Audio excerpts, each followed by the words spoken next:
This is K-Town. I'm going to take you through some of the most creepy, chilling, and downright terrifying experiences you've ever heard. This is the X Podcast.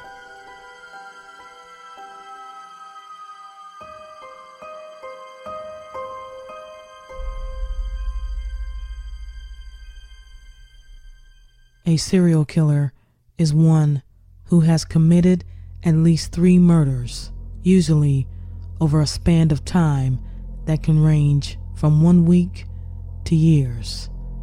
Whether we admit it or not, serial killers have a certain unmistakable draw that lures even the most sensitive soul in. We ask ourselves what drives them. How do we know if one walks among us? And how in God's name could anyone commit such unrelenting brutality against another human being? Many infamous serial killers led perfectly normal lives until their horrific crimes were revealed.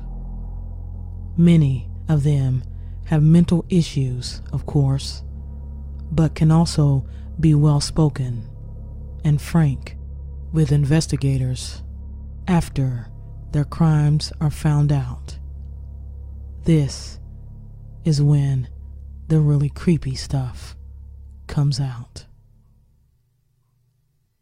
On July 21st, 1991, Jeffrey Dahmer's reign of terror came to an abrupt end when he lured a man into his apartment and told him he planned to eat his heart.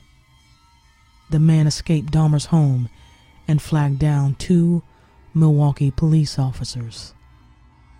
A quick search of Dahmer's apartment revealed Polaroids of decomposing human bodies and a freshly severed head in the fridge. A more thorough search uncovered 4 heads in the kitchen, 7 human skulls in his bedroom, human torsos marinating in a 57-gallon drum of acid in his bedroom, and various other people parts stashed throughout his house. Dahmer confessed to murdering 16 men in Wisconsin and a 17th in Ohio. He was sentenced to 15 consecutive life sentences, but was killed in prison by another inmate in 1994. When Dahmer was asked why he did it, he was quoted as saying, "The only motive there was to completely control a person I found physically attractive, and keep them with me as long as possible, even if it meant just keeping a part of them." Edmund Kemper, also known as the Co-Ed Butcher, is most known for his large size, 6'9", 250 plus pounds, and a high IQ of 145. Well, that and the fact that his first victim was the family cat, who at 10 he buried alive. Then he later dug it up, decapitated it, and stuck its head on a spike. At 15, he shot and killed his grandmother after an argument, and then did the same to his grandfather when he returned from a trip from the grocery store. He was committed to a state hospital where he remained until 21. By 1972, Kemper was picking up hitchhikers, murdering and dismembering them, and engaging in sex acts with their corpses. We like to think that the bond between mother and child is special, but not this time. In 1973, he murdered his own mother and tossed her tongue and larynx in the garbage disposal. That night, he also called a friend of hers to come over, and he murdered her too. That would be the end of Kemper's killing spree, with a total of 10 victims logged. Kemper has been quoted as saying, "When I see a young girl walking down the street, I think two things. One part wants to be real nice and sweet, and the other part wonders what her head would look like on a stick."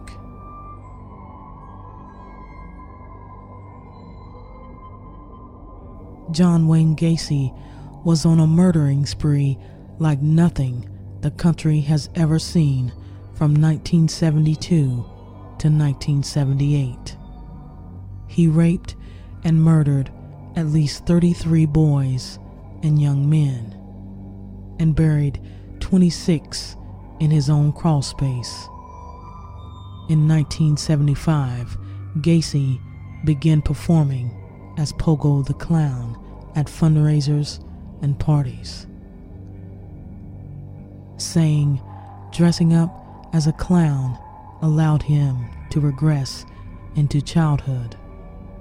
Gacy was quoted as saying to detectives, "You know, clowns can get away with murder." Gacy never showed an ounce of remorse and was executed by lethal injection in 1994. Ted Bundy's crimes were so numerous and heinous that the former director of the FBI once called him perhaps society's most infamous and notorious serial killer, due in part to the fact that Bundy possessed a certain charm, rather than a psychotic maniac who would definitely kill you. Bundy admitted to 30 murders of young women and girls during the period of 1974 and 1978. Although it is believed he may have committed more, Bundy was electrocuted in the state of Florida on January 24th, 1989. Bundy was quoted as saying, "What's one less person on the face of the earth, anyway?"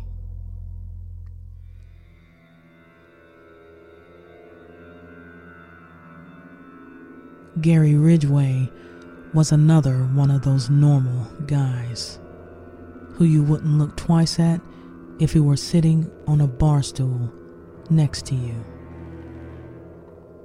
But Gary confessed to murdering approximately 80 women along Route 99 outside of Seattle beginning in 1982.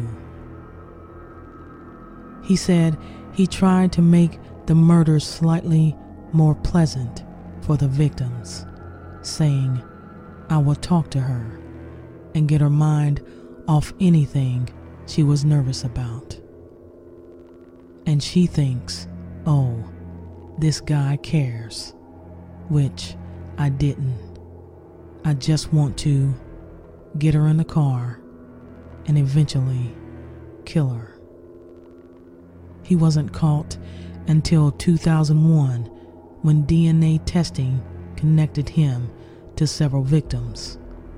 Ridgway is considered the most prolific serial killer in United States history, and he was quoted as saying, "I killed so many women, I have a hard time keeping them straight." Carl Panzram was known as one of the most sadistic serial killers in history. He joined the army at 15 and went on to claim to have murdered 31 people and sodomized at least 1,000 boys and men.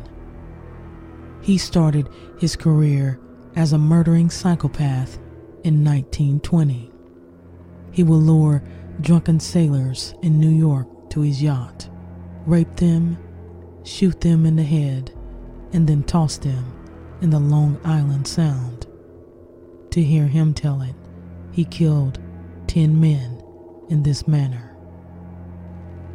After New York, Carl traveled to Africa, where he said he murdered a young boy there.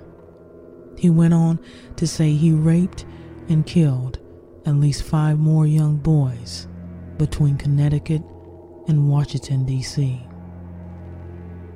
When he was arrested for burglary and sent to Leavenworth, he killed another prisoner there and received the death penalty for that crime. It is said that at his hanging, he declared, "I wish the entire human race had one neck, and I had my hands around it." Carl was quoted as saying, as he described the state in which he left one of his victims, brains were coming out of his ears.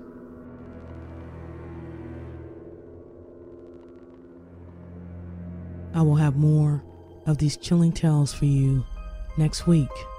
Don't forget to subscribe and review the show on iTunes.